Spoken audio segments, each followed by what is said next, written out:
Shankar IAS academy 19 ஆண்டுகள் பயணத்தில் 2200க்கும் மேற்பட்ட IAS IPS மற்றும் குடிமைப்பணி தேர்வாளர்கள். உங்கள் IAS IPS கனவை நிஜமாக்க உடனே 7667766266 என்ற எண்ணிற்கு கால் செய்யவும்.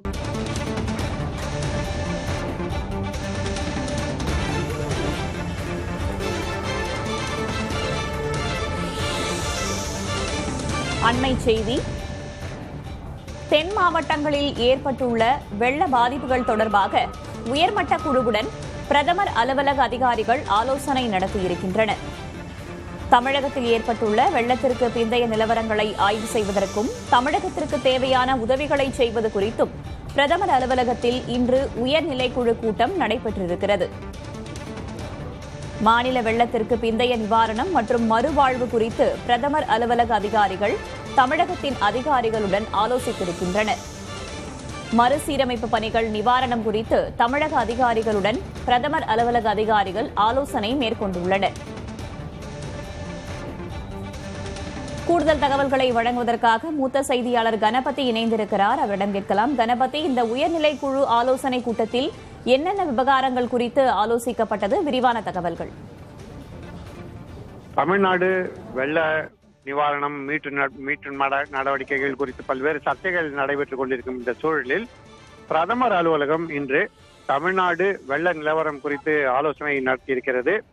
திருநெல்வேலி, தூத்துக்குடி, கன்னியாகுமரி உள்ளிட்ட பல்வேறு பகுதிகளிலே கடும் வெள்ள பாதிப்பால் பாதிக்கப்பட்ட பகுதிகளிலே தற்போது இயல்பு நிலை திரும்பியிருக்கிறதா, இதுவரை என்னென்ன மீட்பு நடவடிக்கைகள் எடுக்கப்பட்டிருக்கின்றன, இன்னமும் என்ன மீட்பு நடவடிக்கைகள் தேவை, என்ன நிவாரண நடவடிக்கைகள் எடுக்கப்பட்டிருக்கின்றன, இன்னும் மத்திய அரசு மூலமாக நிவாரண நடவடிக்கைகளில் என்ன உதவிகள் தேவை போன்ற பல்வேறு விஷயங்கள் குறித்து ஆலோசனை நடைபெற்றிருப்பது மிகவும் முக்கியத்துவம் வாய்ந்ததாக கருதப்படுகிறது.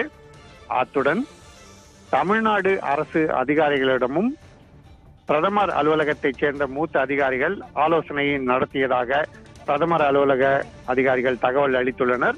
ஆகவே அரசியல் ரீதியாக தமிழ்நாடு அரசு, மத்திய அரசு என்று பல்வேறு விதமான கருத்து வேறுபாடுகள், பல்வேறு குற்றச்சாட்டுகள் இருந்து வரும் நிலையில் இந்த முக்கிய ஆலோசனை நடைபெற்றிருக்கிறது.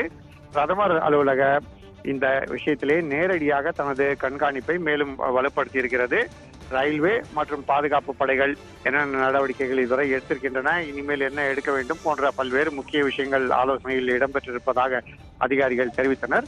ஆகவே தமிழ்நாடு வெள்ள நிலவரம் குறித்து, மீட்பு மற்றும் நிவாரண நடவடிக்கைகள் தொடர்பாக மேலும் மத்திய அரசு பல்வேறு நடவடிக்கைகளை எடுக்கும் என நாம் எதிர்பார்க்கலாம். வேதவலி, விரிவான தகவல்களுக்கு நன்றி கணபதி.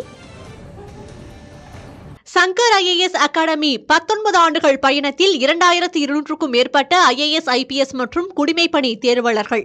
உங்கள் IAS IPS கனவை நிஜமாக்க உடனே 7667766266 என்ற எண்ணிற்கு கால் செய்யவும்.